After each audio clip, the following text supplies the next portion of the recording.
Necesitamos que toda la población nos ayude. Bienvenidos a una planta COVID del Hospital Clínico de Zaragoza. El trabajo que exige a los profesionales cada uno de estos pacientes es más alto que en otras circunstancias.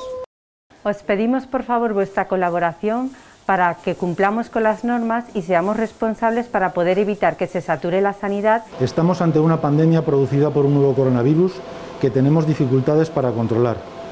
Esto está provocando, por una parte, sobrecarga en los laboratorios de microbiología. Estamos haciendo un gran esfuerzo para la lucha contra el coronavirus, contra la pandemia, ya que estamos atendiendo a estos pacientes cuando nos ingresan en los hospitales.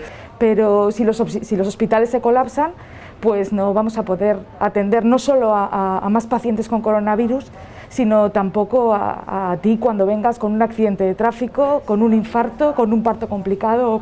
Os pedimos sobre todo concienciación, que cumpláis las normas, que seáis rigurosos tanto a nivel de casa como a nivel del hospital para poder mantener estos niveles y no sobrepasarnos. Necesitamos rentabilizar los recursos para poder dar respuesta tanto a la patología COVID, no COVID, como toda la actividad programada en un centro hospitalario.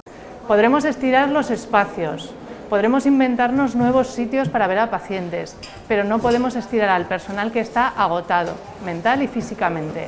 Necesitamos que nos ayudes, que te cuides, que proteges a tu familia, a tus amigos, que cumplas las recomendaciones. Ayúdanos para que podamos ayudarte a ti.